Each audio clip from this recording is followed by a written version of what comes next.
C'est en ce moment la Coupe du Monde de rugby. Malheureusement, il y a déjà quelques blessés dans plusieurs équipes, notamment dans l'équipe de France. Romain Ntama qui s'est fait les ligaments croisés. Et on va solliciter pour cela notre médecin du sport. Bonjour, monsieur docteur Jean-Marc Sey. Bonjour, docteur. Alors, il y a une blessure, j'en parlais, qui revient souvent dans ce sport, c'est la rupture des ligaments croisés. Qu'est-ce qui est si grave dans cette rupture des ligaments ? Bon, la rupture des ligaments croisés, on dit que c'est une lésion grave du genou. D'abord, rappelez ce qu'est un ligament. Vous savez, c'est un tissu qui relie deux os entre eux. Alors, dans le genou, il y en a sur le côté, les ligaments latéraux, internes, externes, et puis il y a deux ligaments qui sont croisés en plein milieu. C'est pour ça qu'on les appelle ligaments croisés. Il y en a un qui est en avant, on l'appelle le ligament croisé antérieur. Tout cela est très clair. Et ils ont une fonction, en fait, c'est de maintenir le genou, la stabilité du genou. Donc un aspect mécanique, évidemment, mais c'est aussi des capteurs sensoriels. Ils permettent de contrôler, en fait, les muscles qui vont être autour du genou et de stabiliser ces muscles. Et c'est particulièrement important dans des mouvements dits de pivot. Les mouvements de pivot, vous savez, c'est quand on appuie sur une jambe et on va changer de direction. Donc, on va changer d'appui, on va changer de direction. Tout ça, c'est extrêmement important. Alors, pourquoi c'est grave ? Parce que sinon, le genou bouge. Et quand le genou bouge, il s'abîme. Ça donne de l'arthrose précoce. Et puis, on risque de tomber, évidemment, de faire des chutes et de se blesser. Qu'est-ce qu'on ressent en cas de rupture de ces ligaments ? Ça fait très très mal ou pas forcément ? Alors ça fait mal, c'est vrai, mais surtout on va ressentir un craquement.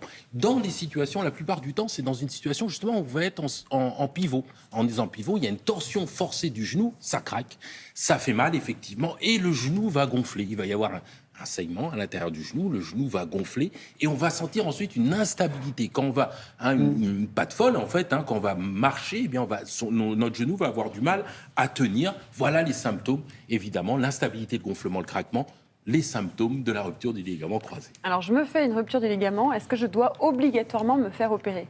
Non, pas systématiquement. Effectivement, c'est pas obligatoirement une opération. Et s'il y a opération, c'est jamais en urgence. On a le temps de réfléchir. Alors, qu'est-ce qui va faire qu'on va plutôt se faire opérer ou pas ? Ça va dépendre de la gravité de la lésion. Est-ce que c'est une lésion isolée ou est-ce qu'on a abîmé d'autres choses autour ? La deuxième chose qui est extrêmement importante, ça va être le niveau de pratique, évidemment.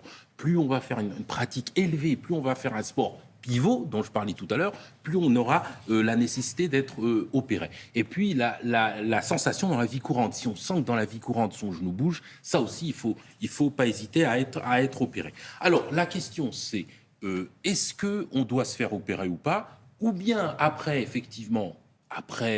on décide d'arrêter les sports pivots, c'est-à-dire de faire de la course, de marcher, de faire du vélo, et là, on peut ne faire que de la rééducation. Si par contre, on veut continuer à faire un sport pivot à haute intensité, là, il faudra probablement se faire opérer. Comme les sportifs de haut niveau. Comme les sportifs de haut Mais on niveau. peut vraiment reprendre une activité physique intense une fois qu'on a été opéré ou soigné de ça ? Parce qu'on doit flipper un peu, c'est un peu angoissant. Une fois que ça a craqué une fois, on se dit...